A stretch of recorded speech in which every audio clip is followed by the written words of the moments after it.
Did you know Berry Gordy is the father to 8 children with 6 different women? Just imagine Berry Gordy and Diana Ross' daughter believed that he was her uncle until she was 13. Berry Gordy Jr. found fame and fortune as a record executive, producer, songwriter, film producer, and TV producer. He founded the Motown record label and its subsidiaries, which became the highest-earning African-American business for several decades. As a producer, he launched acts such as The Miracles, and signed artists like Diana Ross and the Supremes, Marvin Gaye, The Temptations, The Four Tops, Gladys Knight and the Pips and Stevie Wonder. So, if you're a Motown fan or simply curious about this producer legend, hit the like button and let's dive in. How was Berry Gordy early life alike? Berry Gordy Jr. was born on November 28, 1929, in Detroit, and he was the 7th of 8 children. He was born into the middle-class family of Berry Gordy II. Interestingly, Berry Gordy's family has a notable background, as his grandfather was a white plantation owner in Georgia, and his grandmother was a woman he enslaved. Moreover, Berry's half-brother, James, went on to become the grandfather of President Jimmy Carter, further adding to the prominence of Berry Gordy's family history. How did Berry Gordy start Motown? Berry Gordy Jr. left high school during the 11th grade with aspirations of becoming a professional boxer. He pursued a career in boxing until 1950. However, his plans took a turn when he was drafted into the United States Army in 1951 during the Korean War. Upon returning from Korea in 1953, Gordy developed an interest in music. He began writing songs and ventured into the music business by opening the 3D Record Mart, a record shop specializing in jazz music. Despite facing initial challenges and experiencing limited success, this venture marked the beginning of Gordy's journey in the music industry. Berry Gordy Jr. wisely reinvested the profits from his songwriting endeavors into producing.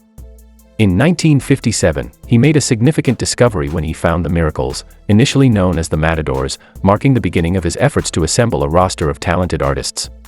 In 1959, with the assistance of Miracles lead singer Smokey Robinson, Gordy borrowed $800 from his family to establish an R&B record company. Initially, he desired to name the label Tammy Records, but due to its unavailability, he opted for the name Tamla Records. Subsequently, he launched a second label called Motown. These two labels eventually merged to form a new entity, the Motown Record Corporation, officially established in April 1960.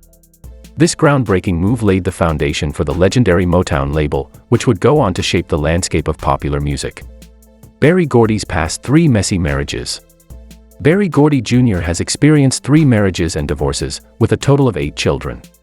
Thelma Coleman. His first marriage was to Thelma Coleman, whom he married in 1953. Unfortunately, the union only lasted 6 years, and they divorced in 1959. Berry Gordy and Thelma Coleman had 3 children together: Hazel Joy Gordy, born on August 24, 1954, Berry 4 Gordy, born in October 1955, and Terry James Gordy, born in August 1956. Notably, Hazel Joy Gordy, the daughter of Berry and Thelma, was previously married to Jermaine Jackson. This connection adds an interesting dimension to the intertwining relationships within the Gordy family. Raynoma Mayberry Lyles. Berry Gordy Jr.'s second marriage took place just a year after the end of his first marriage. He married Raynoma Mayberry Lyles in the spring of 1960. However, history repeated itself, and Gordy experienced another divorce. The couple parted ways 4 years later in 1964. From their marriage, they had one son named Kerry Gordy, born in 1959. Grace Eaton. Berry Gordy Jr.'s third marriage, to Grace Eaton, did not result in the birth of any children. The couple got married in 1990, but unfortunately, their union lasted only until 1993. Although they attended several red carpet events together during their relationship. Berry Gordy's messy affairs. Berry Gordy Jr. had multiple affairs and illegitimate relationships. With Gina Jackson, he is said to have shared a daughter named Sherry Jackson, born on May 23, 1960. Berry Gordy Jr. is reported to have had a son named Kennedy William Gordy with his then-mistress Margaret Norton. Born in 1964, Kennedy William Gordy later became known by the stage name Rockwell. Rockwell gained fame for his hit song, Somebody's Watching Me, which was released in 1984 and featured Michael Jackson on background vocals. The song became a commercial success and remains one of Rockwell's most well-known works. Rhonda Suzanne, born on August 14, 1971, is acknowledged as the seventh child of Berry Gordy Jr. The mother of Rhonda Suzanne is Motown artist Diana Ross. During the 1960s and 1970s, Diana Ross and Berry Gordy maintained a secret on-again, off-again relationship. Despite being deeply in love, they chose to keep their affair private. In 1971, Diana Ross decided to leave Berry Gordy and married her manager, Robert Ellis Silberstein. Legally, Rhonda's father is recognized as Robert Ellis Silberstein.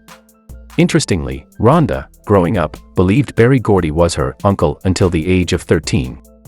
The striking resemblance she bore to Gordy eventually raised questions, leading to the revelation of her true parentage. Upon learning the truth, Rhonda and her family, including Berry Gordy, reportedly grew closer than ever.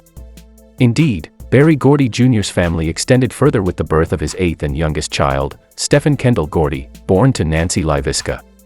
Stephen Kendall Gordy is better known by his stage name Redfoo and is a member of the musical duo LMFAO. LMFAO achieved significant success, especially with their hit songs like Party Rock Anthem and Sexy and I Know It. Redfoo, as part of LMFAO, made a notable contribution to the contemporary music scene. Downfall of Motown. The downfall of Motown, once a powerhouse in the music industry, can be attributed to a combination of internal and external factors.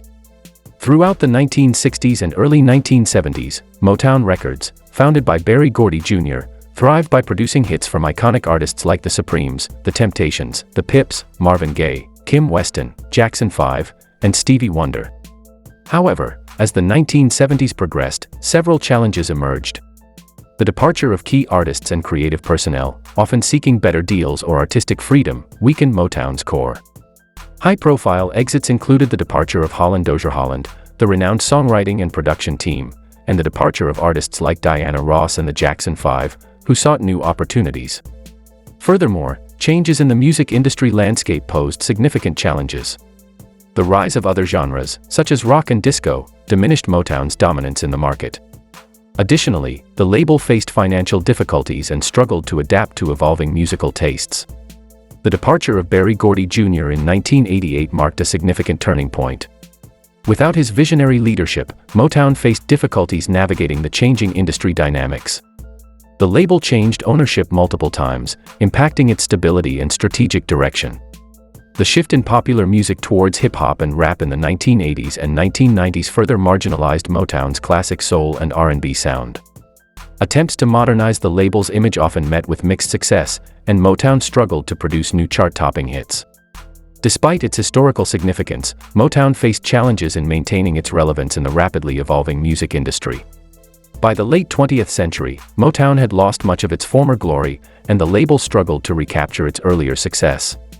Though the legacy of Motown endures, its downfall highlights the challenges that even iconic institutions face in an ever-changing entertainment landscape. Thank you for watching. Remember to subscribe and hit the notification button. See you on the next video.